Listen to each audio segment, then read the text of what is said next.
Good morning students. आज हिंदी में पढ़ेंगे पाठ 18 ब्रज माधुरी।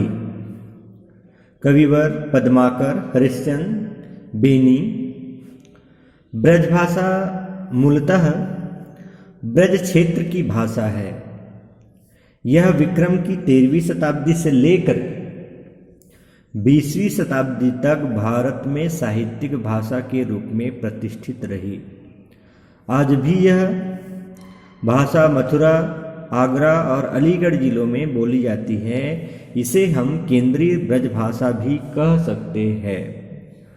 प्रारंभ में ब्रज भाषा में ही काव्य रचना हुई। भक्ति काल, रीतिकाल और आधुनिक काल तथा आरंभिक वर्षों में प्रचुर मात्रा में साहित्यिक सृजन इस भाषा में हुआ, जिनमें सूरदास, रहीमजी, रसखान, बिहारी, केशव, ध्यानानंद, घनानंद, भारतेंदु, जयशंकर प्रसाद आदि कवि प्रमुख हैं। प्रस्तुत पद में भक्ति और श्रृंगार के भाव, सामर्थ्य और प्रवाह को देखा जा सकता है।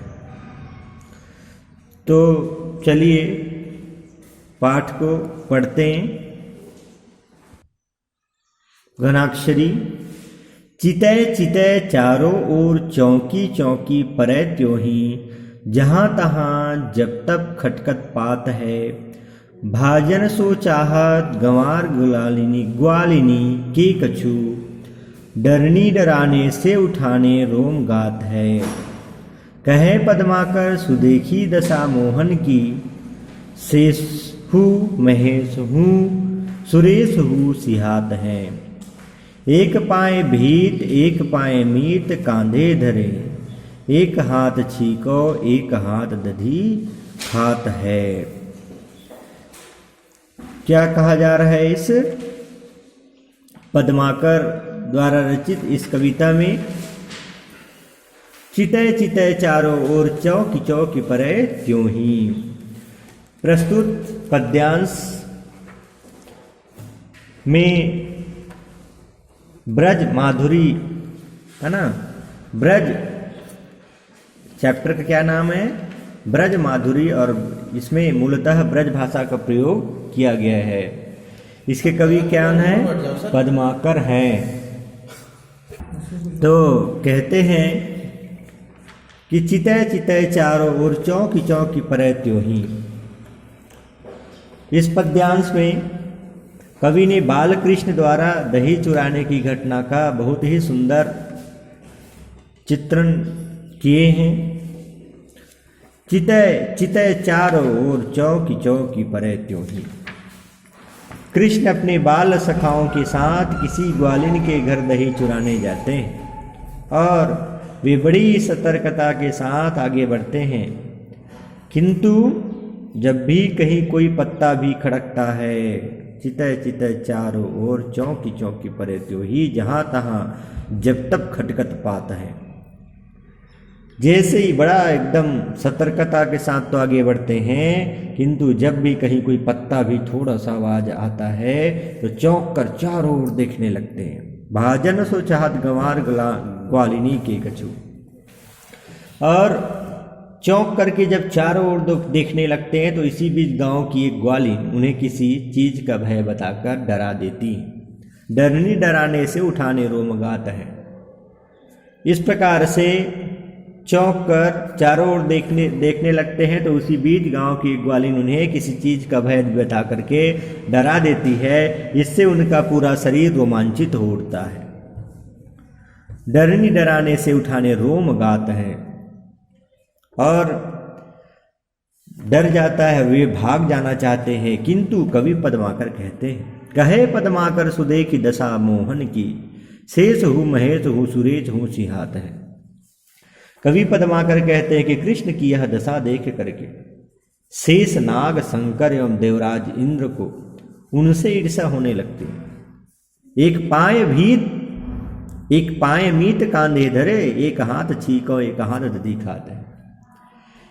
ईर्ष्या होने लगती है कि ग्वालिन के घर पहुंचकर सीके तक पहुंचने के लिए, जहां पर मटका जो है रखा हुआ है, दही का मटका रखा हुआ है, वहां तक पहुंचने के लिए बाल कृष्ण अपना एक पैर दीवार पर और दूसरा पैर अपने मित्र के कंधे पर रखते हैं। फिर वे एक हाथ से सीके को पकड़ करके, मटके को पकड़ करके, जहाँ पर ऐसे मटके को रखते हैं ऊपर में, उसको पकड़ करके दूसरे हाथ से दही निकाल निकाल कर खाने लगते हैं। तो इसमें जो है क्यों ईर्ष्या करते हैं शंकर भगवान शेषनाग और देवराज इंद्र जी? क्योंकि धन्य है उन ग्वाल बालों का किस्मत जो भगवान श्री कृष्ण से इतना जो है उनकी बाल लीलाओं में शरीक हो रहे हैं। उनको जो है ये सबका जो है सौभाग्य प्राप्त हो रहा है कि जो है भगवान के साथ में वे ऐसा लीला कर रहे हैं उन ग्वाल बालों के साथ में। तो इस प्रकार से ये पद्माकर द्वारा रचित पद में कहा गया है। नेक्स्ट देखते हैं बेनी द्वारा रचित पंकज कोश में भृंग फस्यो करतो अपने मनियो मनसुबा होइगो प्रात उइगे दिवाकर जाऊंगो धाम पराग लय खुबा बेनी सो बीच ही और भई नई काल को ध्यान न जान अजूबा आए गयन चवाई लियो रहिगो मन ही मनियो मनसुबा। बेनी द्वारा रचित इसमें कमल कोश में फंसे भौरे के माध्यम से जीवन की नश्वरता को बताया गया है। पंकज कोश में भृंग फसियो करतो अपने मनियो मनसूबा।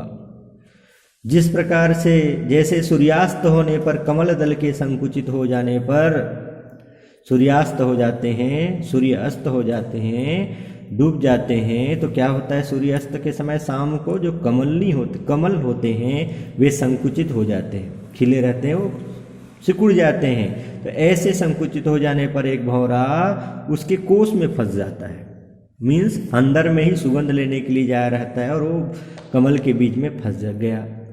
मन ही मन इस प्रकार सोचने लगा, यो अपने मनियो मनसूबा हुईगो प्रात हुएंगे दिवाकर जाऊंगो धाम पराग लय खूबा। मन ही मन इस प्रकार सोचने लगा कि कल प्रातः जब सूर्योदय होगा और कमल पुनः विकसित हो जाएगा तो मैं बहुत सा पराग लेकर के अपने घर चला जाऊंगा। ये कौन मन में सोच रहा है? तो मन ही मन जो है सोचता है, कौन? भौरा। और बहुत सा पराग लेकर के अपने घर चला जाऊंगा, इस प्रकार से सोचता है। किंतु बेनी सो बीच ही और भई नहीं काल को ध्यान न जान अजूबा। सोचता तो है लेकिन